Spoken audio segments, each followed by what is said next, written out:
People can lie about their attempt counts. Shut your lame ass up, nigga. Skill ceiling. A concept defined as the upper limit of skill that can be attained by a player in a particular game. A good example of a game with a high skill ceiling is chess.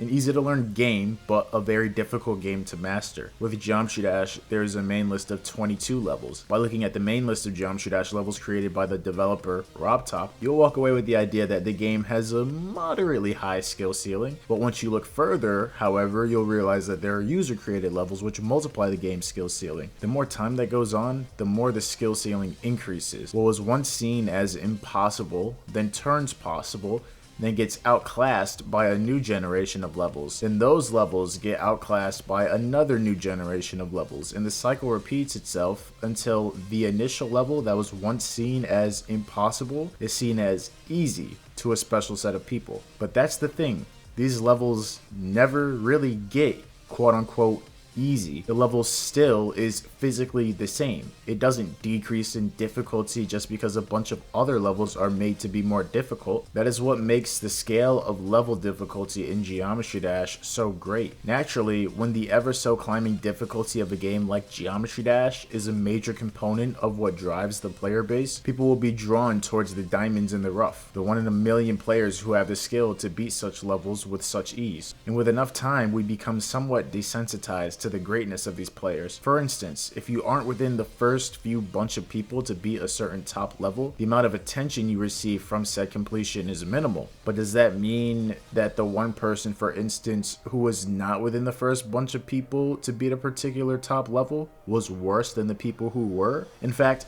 how do you quantify just how good a player is? And how do you determine how good top players are among other top players? We'll be answering all of these questions in today's video.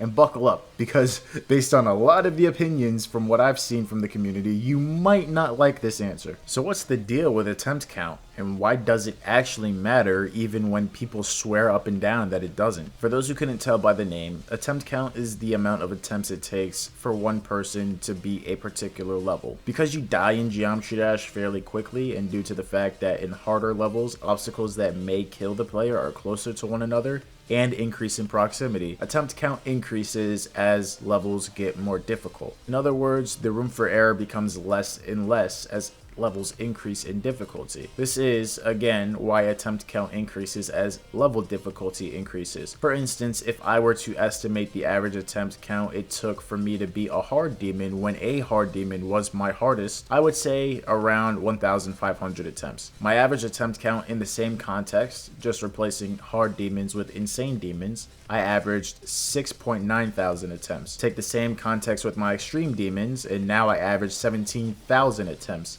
And I've only beaten 2 extreme demons so far, maybe 3 by the time this video drops. All of this to show how attempt count increases as level difficulty increases. But of course, this is just me and calculating my attempt count from when I was playing levels to strictly get better at the game. For a top player, a normal attempt count is anywhere from 30,000 to 80,000 attempts on a top 10 level, with around 20,000 being considered low, and beyond 80,000 personally I would consider a bit high. But of course, this depends on the level. Acheron has taken most people over 100,000 attempts, the player beating it with the least amount of attempts taking 65,000. So in the context of assessing the skill of top players, why does attempt count matter? This is because the amount of attempts it takes for a top player to beat a top level is a major indicator of certain factors that directly correspond to a player's level of skill. For instance, the time taken for a player to beat a level indicates their level of skill, and attempts strongly corresponds to the amount of time taken for a player to beat a particular level. You might start looking into other ways that might affect the time it takes for a player to complete a certain level. In one comment under a video which partially sparked the idea for this video, it points out you compare different players in attempts to reinforce your arguments about who is and is not a top player,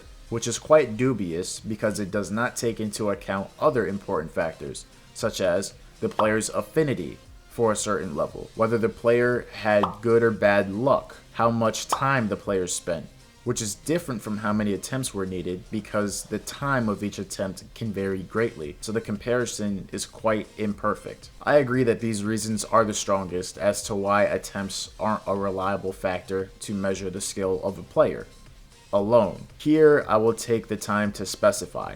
Attempts are a reliable factor to measure the skill of players over one another when you have two factors: a benchmark and a resume. A benchmark as in a point of reference to compare certain things, or a standard, and resume as in a background of past accomplishments, in this case attempt count. The easiest way for both of those things to exist is by looking at how top players complete top levels. The benchmark is created by the top levels being the same for a decent amount of time. For instance, Slaughterhouse was formerly the hardest level in the game, meaning it was top 1. Now it's in the top 10 and might fall out of the top 10 list by the time this video releases. However, Slaughterhouse was in the top 10 list for around 3 years. 8 out of the 10 top 10 levels have been in the top 10 for over a year, and 5 of them have been in the top 10 for over 2 years. Now that you see my point, you can assess the skill of any player through attempt count as long as you have both a benchmark and a history. Even though this can extend to any player, what we really care about are top players and top levels, so I will carry forth with this example. So a benchmark creates an even playing field for everyone. The top 10 levels in the game are just that, the top 10 levels in the game, so as to say they are the same list of levels for every player. This mainly negates the counter argument of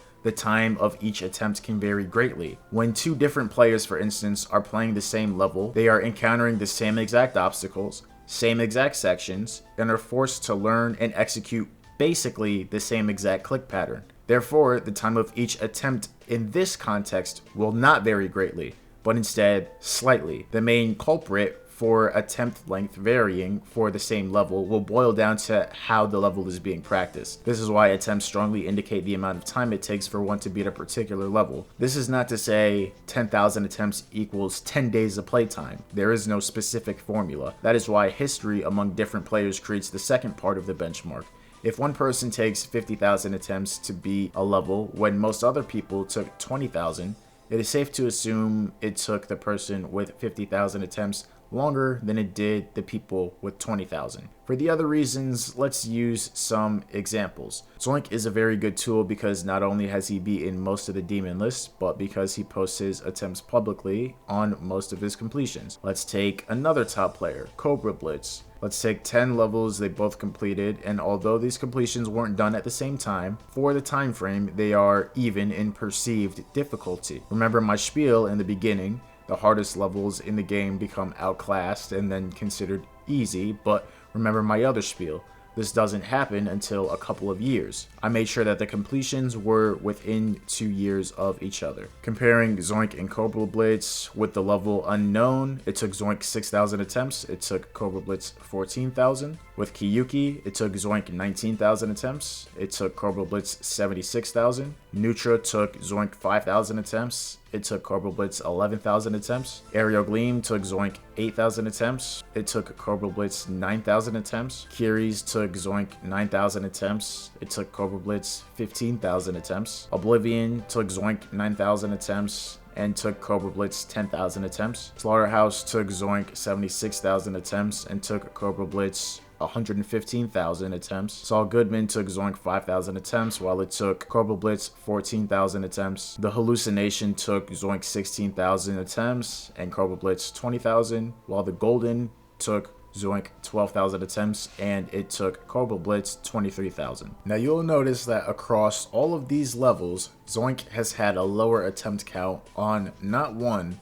not 2, not 3, but all 10 of the levels listed. Now, these two have played the same 10 levels, while all of these 10 levels were on the main list, or top 75 hardest levels. All of these completions are within 2 years of one another, most of which being a couple months within one another. Okay, now for the exercise. Now, I want you to be completely honest with me, as you have nothing to lose by lying. Is the most probable reason as to why Zoink got the lower attempt counts on all of the levels listed? 1, because he had a higher affinity for all 10 levels. 2, because Zoink was luckier than Cobra Blitz on, again, all 10 levels, or 3 because Zoink is better at the game than Cobra Blitz and therefore got a lower attempt count on all of the 10 levels that they both played. If you chose 3, thank you for not being disingenuous. I think most people would agree that Zoink is better at the game than Cobra Blitz, although Cobra Blitz is still an amazing player that has accomplished things 99% of the community will never. Now, do you come to the conclusion that Zoink is better at Geometry Dash than Cobra Blitz is, based on his attempt count being lower on all 10 of those levels? No, it's more so Zoink completing more demonless levels, Zoink verifying multiple top 1 levels back to back, and the speed in which he beats levels in general. However, if I were to present to you what I just did, a list of attempt counts across common levels, and you saw that Zoink had a lower attempt count on all of them, would you reject the idea that Zoink is a better player based on that data? No, you probably wouldn't, especially if you chose option 3. Now, would it be wise of you to look at their other achievements? Of course. But it would be asinine to reject the data I just showed, as it is heavily suggestive that Zoink is the better player. And that, ladies and gentlemen, is why attempts in fact do matter. Now let me be clear, when assessing the skill of one player over another, there are better ways of assessing than looking at the attempt count of levels 2 players have in common. Usually we look at the achievements and how many achievements one has over one another. But when that becomes negligible, like the case of Nethermind versus Tyago or Cobra Blitz and Kaloon, attempt count is a good tool in determining skill and efficiency, which is a result of skill. In my opinion, too many people write off attempt count of other players and claim that it is irrelevant because they probably are self-conscious of their own when beating levels. I'm just saying, we've all been there. Again, looking at attempt count alone and assessing the skill of one person because of it is asinine, but to say that it is irrelevant is disingenuous. This is especially the case when, with enough context, attempt count is relevant, and it's also sometimes frustrating to hear the opposite when enough context is commonplace. That's to say that we all have access to players' attempt counts across a wide span of common levels. I've been using the context of top players and top levels, but really you don't even need to do that. Take me and my roommate as an example, since we're two people who both play Geometry Dash at similar levels of skill. Let's go through the main levels. Let's say my roommate takes 50 attempts to beat Stereo Madness. On the contrary, I take 75 attempts to beat Stereo Madness. Would you be able to determine who is better at Geometry Dash? No. But let's say it takes my roommate 50 attempts to beat Stereo Madness, 100 attempts on Dry Out, 250 on X-Step, and 300 on Clutterfunk. Now take me, who took 75 attempts on Stereo Madness, 150 attempts on Dry Out, 310 on X-Step, and 415 on Clutterfunk. Do you see a pattern? Is it enough to determine who the better player is? No, but could you make an educated guess or justifiably biased? Yes, you can. And that is the point. Looking at someone's attempt count can be a useful tool in assessing who is better at the game between players of similar skill and achievements. However, this isn't the only context where attempt count matters. You can look at attempt count alone and determine the skill of a player relative to others or another by looking at how it compares to the attempt count standard. Let's say if most people beat Abyss of Darkness in around 30,000 attempts, and then someone comes through and beats it in 70,000 attempts, would you consider the 70,000 attempt player to be as good as the people who beat the level in 30,000 attempts? Or let's say it takes most people around 100 attempts to beat Stereo Madness. If it takes someone else 1,000 attempts to beat Stereo Madness, they are probably 5 years old. Or worse than the average Stereo Madness victor. Let's look at an actual example, which brings us into our second context, which is when there is a wide margin within attempt count versus the standard. Vision took 800,000 attempts to beat Silent Clubstep, which is not only more than Zoink, who took the least with 22,000, but basically everyone else. The second most attempts spent on beating Silent Clubstep was 307,000 by A-less, almost 500,000 less than Vision. It took Trick around 70,000 attempts to beat Tidal Wave. Top DN1 Bust has 35% on Tidal Wave with over 2 million attempts. Let's say it takes him 3 million attempts to beat Tidal Wave. Would attempts not matter in that instance? Do attempts still have no meaning? So we could just assume Trick and Top DN1 Bust have the same level of skill because they both beat the hardest level in the game. On the other hand, you look at Zoink, who took 3.6 thousand attempts on Terminal Rampancy. then W Popoff, who took 3.4 thousand attempts on terminal rampancy. This is obviously too low of a margin to make any suggestion that W Popoff is better than Zoink just because he took 200 less attempts to beat a particular level. This point more so drives home the fact that a wide margin of attempt count versus the standard is enough to judge the skill of one player over another, but a low margin isn't. What you considered a wide and low margin is up to you and should probably change depending on the difficulty of the level. Just please don't be stupid. The Vision thing is just straight up stupid. Back then when Vision was starting to play Silent Clubstep, it was top 1 and its hardest was Bloodbath according to a documentary on SC by Math Genius, which makes it a giant leap in difficulty. Zoink though had verified Acheron before playing Silent Clubstep, so he had way more skill, which makes it logical that he would beat it faster. It's also logical that Zoink would beat it faster than Vision because Zoink is a top player and Vision isn't. That's also why Vision's hardest was a top 500, Bloodbath, and Zoink's was a top 1, Acheron.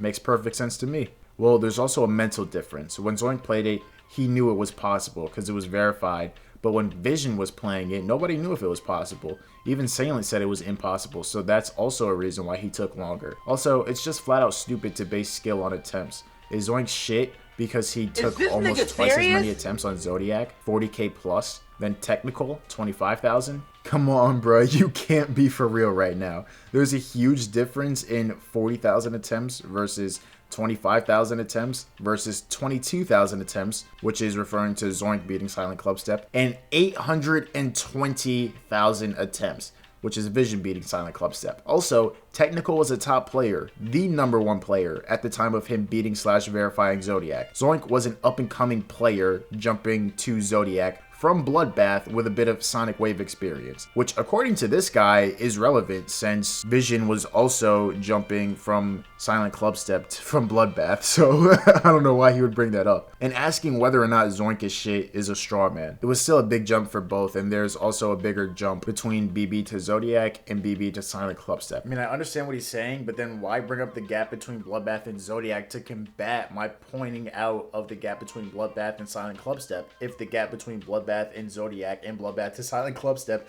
is so wide that it isn't comparable, which is suggested by him telling me that there was a bigger jump from one to the other. Vision is definitely a top player. He gets one world record after the other, and just because he doesn't play main list doesn't mean he isn't a top player. Okay, bro. I mean, at that point, that's just his opinion. Now, I know you guys might think you have a mic drop moment, given the fact that attempts can be easily fabricated. I'd first like to acknowledge that fabricated attempts would theoretically complicate the point that I'm making. However, there are a couple of reasons that this take isn't the best one, although intuitive to think. The first reason is that we cannot assume that attempts are fabricated just because they can be. If you have no evidence to prove that attempts are false, then why would you proceed with the assumption that they are? It's the same logic with the court of law. Innocent until proven guilty. And it's also the same reason why that statement is mocked, because in some cases, the court has the attitude that the defendant is guilty when there is no concrete evidence to substantiate that attitude. Then, the burden is on the defendant to prove themselves innocent when they should already have that luxury. It would be like having a good-looking partner who gets a lot of attention, then acting as though they have cheated on you because it's technically easy for them to do.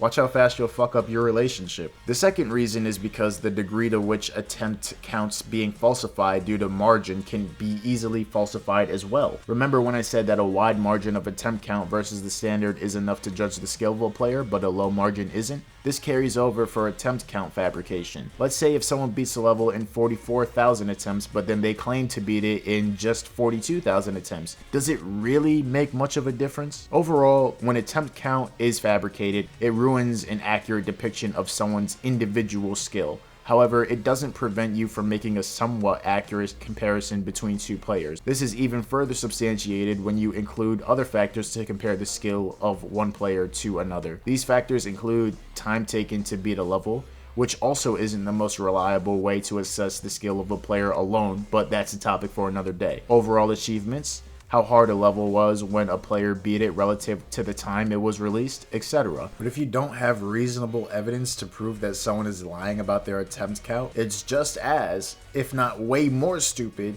to not believe that the presented attempt count is true than just taking it at face value and believing it's true. Finally, I'd like to clarify my position in terms of what started the idea for this video. In my video, these aren't top Geometry Dash players. I provided criteria for what I thought made a top player. The reason for me putting forth that particular criteria is because there can be top players that exist on a spectrum. I then used the example of W Popoff beating Acheron in 69,000 attempts, and then Ravis taking 320,000 attempts. Remember what I said in terms of margin.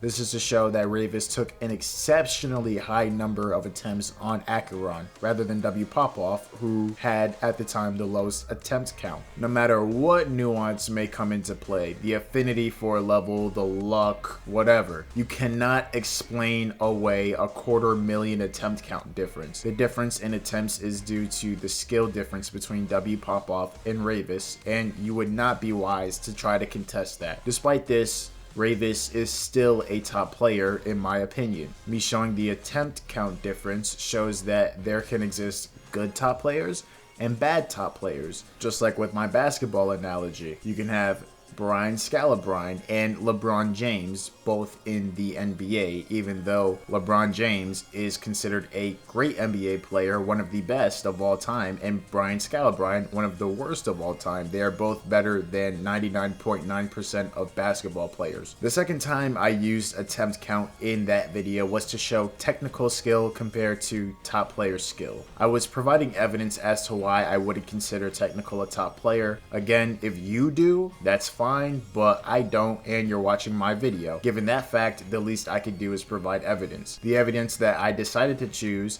even though technical doesn't fit my criteria for a top player anyways, was not only how long he took to beat Slaughterhouse, but his attempt count. Technical beat Slaughterhouse in 95,000 attempts. This took place just a couple of months ago. When the level dropped 3 years ago now, damn. It took Doggy 79,000 attempts. 2.5 years ago, it took 76,000 attempts for Zoink and around 50,000 attempts for Trick. These three are examples of top players now, all of which beat Slaughterhouse in considerably less attempts than it took Technical, especially Trick. Therefore, if these top players 3 years ago were doing the same feat in less time and attempts than Technical today, imagine how much better they are than Technical today. I mean, look at Doggy, Trick, and Zoink. I'm pretty sure everybody in the community will say that those three people today are better than Technical. I'm not sure how that got lost in translation in the video. Some people said that bringing up attempt count isn't relevant due to it having nothing to do with my criteria, even though it was being used to support my criteria and to show practical examples of the difference in skill between players in a video titled "These Aren't Top Geometry Dash Players." Some people thought I was disparaging Technical, but at least there were some sane people in that reply section. I don't know how. This isn't to take away from Technical. Again, he is a highly skilled player. There are less than 60 people on this earth who's beaten Slaughterhouse. So please trust me when I tell you that this is not to take anything away from Technical. Qualifies as disparaging. To disparage someone means to belittle them and to make them seem like they are worth less than what they are. And at no point did I do that. In fact, not being able to properly grasp something that was clearly stated due to your warped interpretation of an opinion and then proceeding to call the other person biased and disrespectful speaks volumes. And furthermore, initiating the argument, furthering the argument by engaging with criticism of your initial argument and then pretending to not care once the opposing side brings up a good point is what's downright rude and disrespectful. In fact, you could argue that it is disparaging if you're stretching a little bit, but I mean, you are making the conversation seem unimportant to you, which is belittling by not properly responding and saying you don't care anymore without providing a faithful response to the point they were making. See how it all turns around? And to everybody else, don't let people bully you into thinking attempt count doesn't matter. People are quick to say that it doesn't matter because attempt count is something people are generally insecure about. Hopefully, I've shown that under the right context, that attempt count can be used as a tool to determine the skill of a player and the skill of said player compared to other players. I'm ready for a load of discourse in the comment section, but please think before you speak. Although I found a flaw with most points this person was making, it was thought out and presented well, respectfully, and in good faith. Comments like these are silly, and comments like this just won't get responded to. But regardless, thanks for watching this all the way through. Let me know what you think, and be sure to check out more videos. We got some heat coming in 2025. Sukupin Hell will be beaten soon. Soul 5020 from UCN. I have 3 big videos coming out on the channel this year, so again, stay tuned. Love you all, and peace out. Hopefully me saying love you all isn't seen as being disparaging.